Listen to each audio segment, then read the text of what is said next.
You'll take even a mediocre starting pitcher over a terrific closer. And maybe, just maybe, Ben Cherington's pulled that off. Good morning to you. Good Tuesday morning. I'm Dejan Kovacevic of DK Pittsburgh Sports, and this is Daily Shot of Pirates coming to you from Milwaukee. If you're into football and or hockey, I also offer up daily shots of Steelers and Penguins right where you found this. The Pirates lost to the Brewers here last night, 6-2. Game wasn't nearly that close. 39-year-old John Axford was trying to make a 3-year comeback out in the ninth inning, and it didn't go particularly well. The Pirates scored a couple of runs, and that was the summation of all the offense that was produced. But the more significant event on this night, no question, at least from the Pittsburgh perspective, was young Bryse Wilson taking the ball and pitching pretty well. 5 innings, 1 run, 2 hits, a couple of walks, no strikeouts, so he wasn't overpowering, but he got a lot of soft contact, splintered bats, and he did that against a lineup that, as they would show later in the evening, they don't usually do that sort of thing. I asked Wilson after the game how he was pulling this off. I think the big pitch was the two-seam. Obviously, run it in on the right-handers. It was big, and then, the change-up in the big situations, the 2-0, 2-1, all the counts I was behind. We were able to make good pitches with the two-seam and the change-up, and I think that's what helped a lot. Now, if you're not a pitching coach or a pitching analyst, I'll sum it up for you a different way. He looked like he was in control out there. He showed an awful lot of poise for someone as young as he is, as inexperienced as he is. He spent more than half of this current season with the Braves' AAA affiliate in Gwinnett County. I want to throw out some caution flags here before I take this too far. First of all, again, his stuff was good. It wasn't great. He wasn't blowing the ball by anybody. That's for sure. He wasn't fooling anyone, at least in terms of swings and misses. He was fooling them in terms of getting the kind of contact that he wanted. If you go over his game log from this season, you're not going to see a bunch of strikeouts. Just rattling these off, I see a 1, a 4, a 1, a 5, a 4, a 4, and a 2. Same thing applies in the minor leagues. He had 1 game where he struck out 9, but all the rest are 5s and 3s and things like that. He's not going to be that guy. But I don't know that he needs to be. I don't know that he needs to be great. And if you go back to what I said at the very top of this about being mediocre and average and whatever, I'm kind of stating that for effect. Richard Rodriguez could be seen by some measures as one of the better closers in the game. That's a difficult thing to quantify when you're on a losing team because his saves aren't of the same pressure level as other saves. He's not dealing with the same circumstances that other closers in the game have to, and you don't know how he would handle those things. However, there's no question Rich Rod was pretty bleeping good here for the Pirates. In the second half of last year, shortened season, and then all through this one. But if you take a 31-year-old closer on a team that's not going to be winning for a while, yeah, obviously, that's a very, very movable part. But to turn that part into a pitcher who's as young as Wilson is, who still has some projectability to him, meaning he can still be better, man, I mean, that's screaming W here. And when you start looking at the rest of the potential rotation, not down the road, not the kids in Greensboro, Quinn Priester and Carmen Mlodzinski and all those guys, that's going to take a while. But when you're looking more along the lines of JT Brubaker, who's still a younger guy, Max Kranick, who's going to pitch here tonight, 24 years old, everyone remembers what he did in his debut in St. Louis with the 5 perfect innings. He hasn't been so great since then, but no one would be burying him at this stage. And then you're talking about Roansy Contreras, who was throwing 100 miles an hour as a starter with a bunch of other dynamic weapons for Altoona. And Miguel Yajure, who was in a similar spot, would have been in Pittsburgh, I believe, all season long, taking a regular turn, but he also got shut down, and he's now back to at least throwing, getting back into that program, which would, I guess, lend hope that it won't be anything serious with Yajure and also, obviously, with Contreras. It's not super crazy bleak there. How about that? Is that sufficient optimism?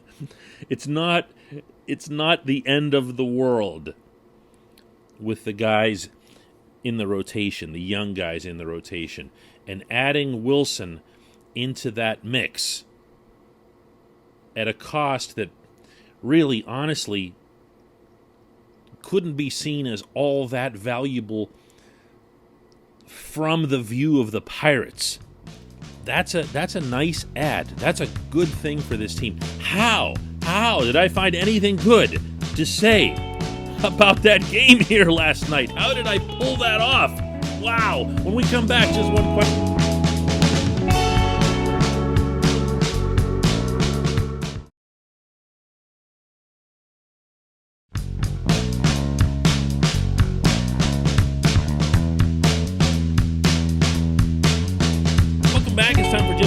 And that's always brought to you by our friends at North Shore Tavern, directly across Federal Street from PNC Park, home of Steak on a Stone, home of the planet's only fully dedicated Pirates sports bar. Front to back, side to side, ceiling to floor, Pirates memorabilia. It doesn't change, it doesn't alter, it doesn't become a Steelers bar on certain days. It's a Pirates bar through and through. And when the Pirates are on the road, as they obviously are now here in Milwaukee, it's a great place to go and watch the game with other fans who will know that, that's what the place is for.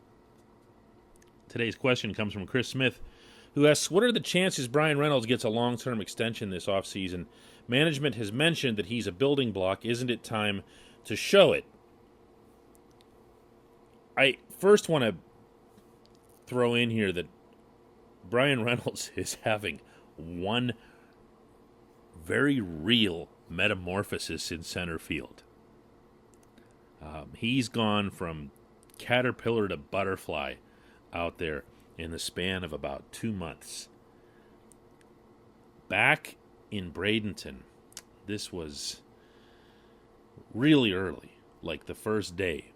And I was talking to Ben Cherington about what he might do in center field, what he might do with this position, that position. And he said, don't rule out Reynolds. We believe that Reynolds can be a Gold Glover if he stays in left field, but we also believe that he can be a very good center fielder. Now, you might hear in that some kind of dig or doubt or whatever. It's just being realistic. That's what a general manager has to do. They have to be honest with themselves. They're not in the business of puffing things up and making them happy things. So that's how Cherington and presumably his staff as a whole felt. And you know what? That might still be accurate. If Reynolds stays in left and he has all that ground to cover at PNC Park, it helps his range factor, it helps his advanced analytics and everything else, and it helps his defensive grading. So he could be in a better position to win a Gold Glove in left field. However, watching this guy night after night after night, producing big-time catches. There were 2 of them here last night. One of them was probably his catch of the year, the running, diving stab that he made sliding into the grass, going back into his right. Just beautiful. Just beautiful. He also made one sliding coming forward. He's just become an all-around ball player. He really has. I'm not saying that he ever wasn't one, but it's almost as if he's taken on every single challenge put forth to him this year, whether it was you can't hit like you did in 2020, you can't play center field, and he just keeps knocking them down. You can't make the All-Star team. Well, not only did he make the All-Star team, he ended up starting, He's been out bleeping standing. And yes, he's a building block. But when this subject comes up, my reflexive response to anyone, including in casual conversation, is to ask them if they know how long Reynolds already has his baseball rights held by the Pirates. And almost always they don't know the answer to that, nor should they. It's kind of an arcane thing to be aware of. It's 4 more years. He's a Pirate for 4 more years, meaning past his age 30 season. He's not going anywhere. He's not going anywhere. What fans want to see, and I'm not saying this in any kind of denigrating tone, but what Pittsburgh baseball fans want to see is some big, intangible, happy moment where they can believe in the ownership. And look at this, they signed so-and-so to a contract, whether it's Reynolds or Brian Hayes. And yay, it's okay for me to like the team again, or at least like the team and still hate the owner or whatever. But only about 5 or 6 minutes would pass from the conclusion of this happy, happy, joy, joy press conference before everyone would realize, hey, wait a second, they can just trade him, tomorrow, There's nothing keeping him in Pittsburgh. It would all just be for show. You could sign Reynolds to a 10-year, $400 million deal, whatever it is that you want to do, and it doesn't matter from that standpoint. Because they can just trade him. I'll put in a no-trade clause. Well, he'd never agree to that. No agent would agree to that. And if they did, it would be really limited, and there's always a way to work around them anyway. Always, always, always. So this in general, this trying to get the Pirates to send you the right messages, I believe, is a waste of energy. I believe it's a waste of energy on their part, and I believe it's a waste of energy on your part. Again, I'm saying this respectfully, so please take it that way. Them sending you messages doesn't mean anything. Them making intelligent trades, like getting Bryse Wilson maybe, them having an astoundingly shrewd approach to a draft like the one that they just had, that contributes to a winner. If they can sign Reynolds, if they can sign Hayes, and do it in a way that benefits the team. In other words, you pay out guaranteed arbitration years. There's some value in that to the player, because the player then, if there's an injury, they're not going to see their arbitration backfire on them. I'm not going to get into all kinds of contract language speak for you. Just trust me on that if you don't know what I'm talking about. And from there, you could see the Pirates buy out free agency years. And what that means is once you get past these 4 years, the Pirates can buy out a year or 2. But you want to do it in a way that's advantageous to the club. Meaning, most commonly that there's a salary in place, but there's also a buyout component to it. Okay, it's a club option. At the time that Andrew McCutcheon's extension was signed, Starling Marte's extension was signed, Gregory Polanco's extension was signed, Felipe Vasquez, though that ended up being ill-fated, obviously, for other reasons. All of these contracts had similar patterns to them, where they bought up free agent years, but at club control.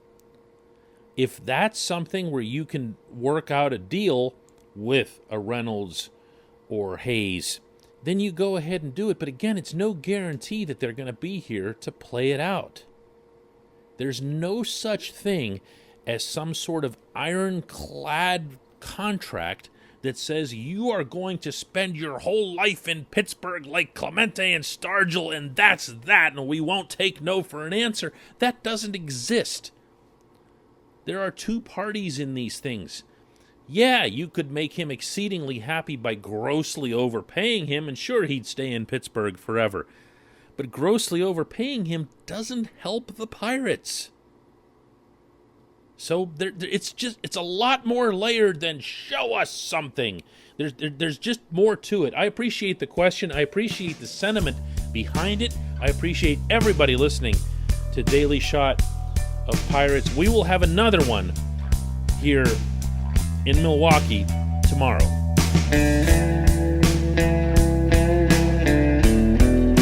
Hey everybody, thanks for listening. Please subscribe to our DK Pittsburgh Sports channel, and don't forget to hit the bell to get notified every time we post a new video or podcast.